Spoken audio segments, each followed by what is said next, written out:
Welcome friends, this is my concluding video on the series of Atmakaraka planets. I had made videos on all other Atmakaraka planets, and this one is about Jupiter as your planet who is holding the highest degrees in your chart, and it becomes your soul's significator and your Atmakaraka Graha. And it becomes the areas of your soul that it wants to follow. It becomes the direction of your soul.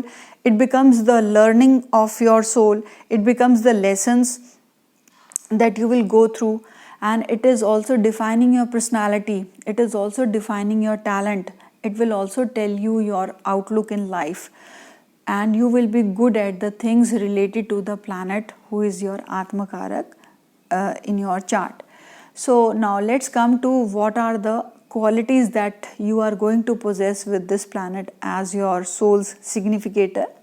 So first of all, you are going to be very knowledgeable. You are going to be very good with literature. You are going to be very good with your power of expression in any form. You will be very good with words, and you will be very convincing also. You will be a very good orator. People would take your thoughts, people would take your advice, your guidance. You will be an excellent counselor, an excellent advisor, an excellent teacher, or excellent preacher, and you will be very well read also. And in fact, you could be a very good literary person also. You will have those talents in you also, so as to express that to the world, and people will benefit out of your talents. So you are going to be very convincing also, and you are going to be very religious also, very spiritual also. See, there is a difference between the spirituality of Saturn and the spirituality of Jupiter. Saturn also wants the same thing that Jupiter wants, but here there is a difference. Saturn wants to feel the pain of people. It wants to do something for the upliftment of society so that people are happy. And the difference between Saturn and Jupiter is that Jupiter also feels the pain of people. It is very compassionate. But here Jupiter will impart its knowledge, its guidance to the people so that they become wise and they are able to live a very sensible life and a very meaningful life. So it will empower the other person who is coming to him for guidance, whereas Saturn will do something for the person so that it becomes empowered.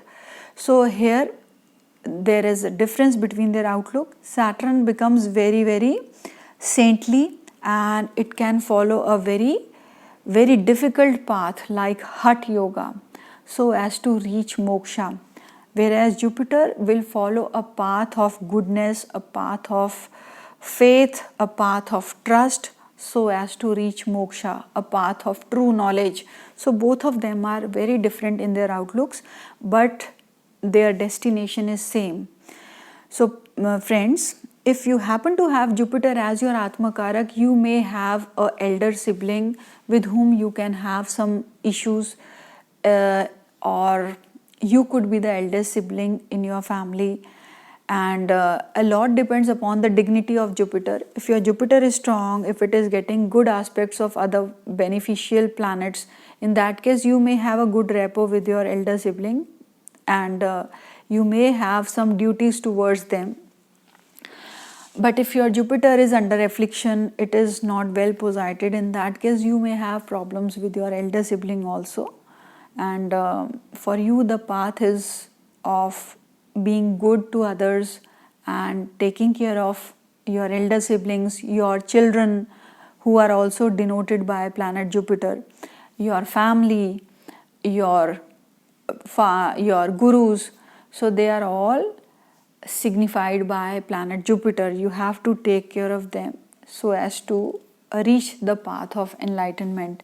And for you, knowledge is the most important thing. Throughout your life, you have to keep on gaining more and more knowledge and sharing it with the world so that the people can benefit out of your knowledge.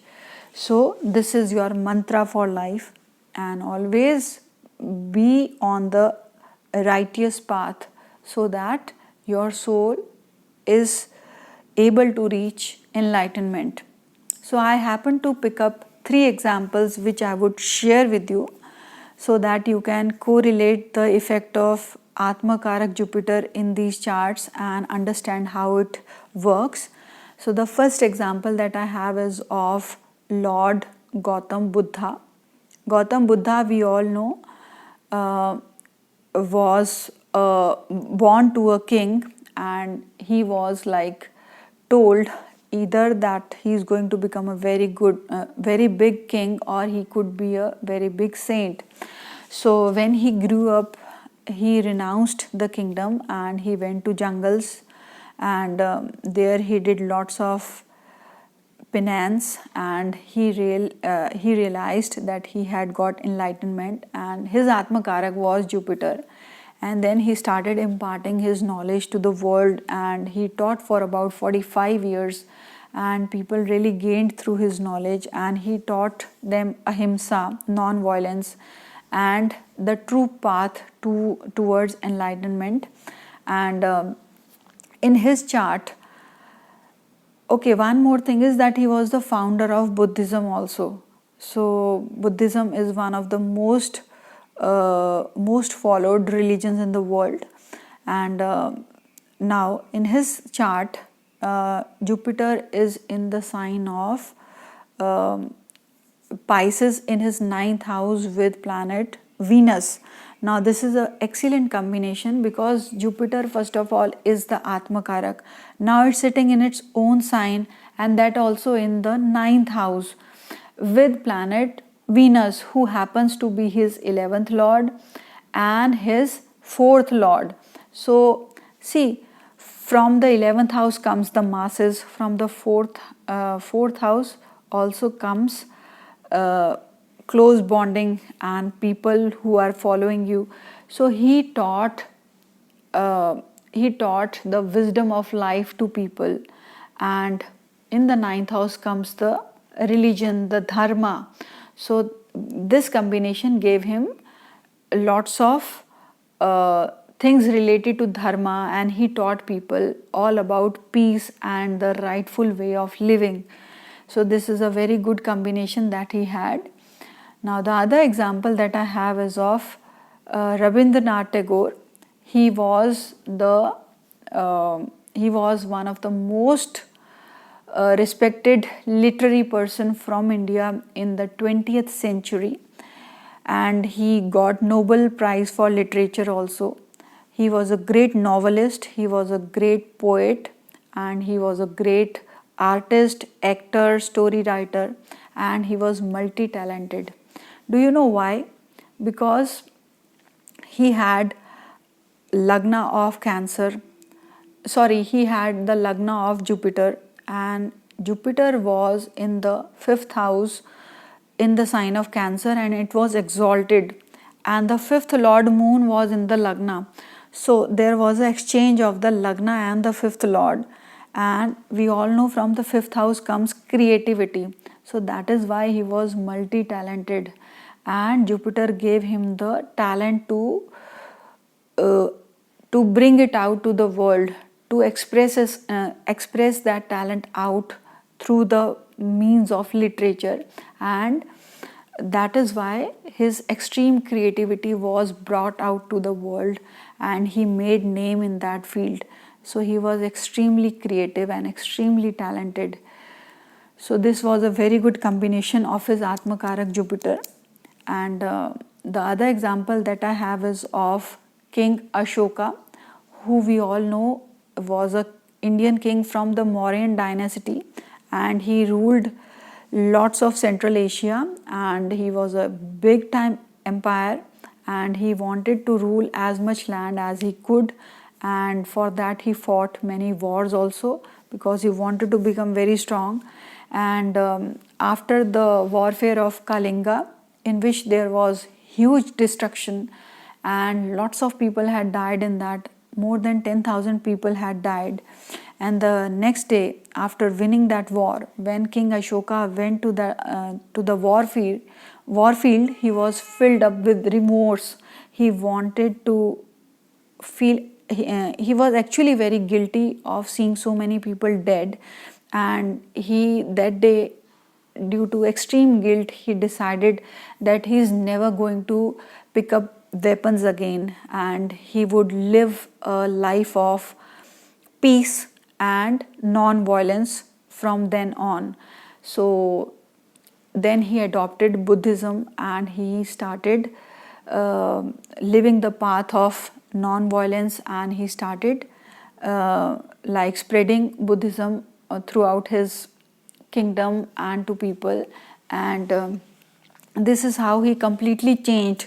Now his Atmakarak was Jupiter. See, Jupiter never tells you to fight, it always wants you to live a peaceful life. So that seed was already there in him, because Jupiter was his Atmakarak planet.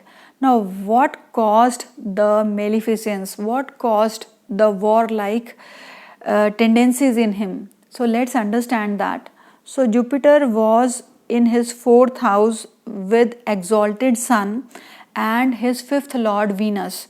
So here Jupiter was very strong, being the Atmakarak, and his Saturn was his Lagna lord. He had Capricorn Lagna, and Saturn was retrograde in the 10th house in the exalted state, and it was aspecting his Jupiter from the 10th house. So Jupiter was very strong, and it was having a Raj Yoga also, and it was under the influence of exalted Saturn and exalted Sun. So this caused him to become more and more strong, more and more powerful through the use of warfare and dominance. And later on, when the Atma realized the amount of damage it had done, and it realized that it was not here to win wars and to cause massive destruction, it was here to live a life of peace, a life of dharma. That day he gave up all the warfare and decided to live a peaceful life. So friends, Atmakarka does teach you lessons also, and it does make you realize sometime in your life what are the wrongs that you have done, or what is the wrong path that you have followed. Ultimately, your life's lesson would be as per your Atmakarak planet, and if your Atmakarak planet is not allowing you to do something, and if you are still doing it under the influence of other planets, later on you will definitely realize that you were on the wrong path and you had to follow the right path as per your Atmakarak planet. So they are very important planets in our charts, and you should always, before reading a chart, always give importance to the planet with the highest degree, because they will outrightly tell you what kind of soul you are having, and after that proceed further to seeing the other things in your chart. So friends, this was all about the Atmakarak planets. I will come up with more interesting topics in my forthcoming videos, so please do subscribe, like and share, and that will really motivate me. So I want to thank you all for listening, and I'll see you very soon with another video. Thank you friends.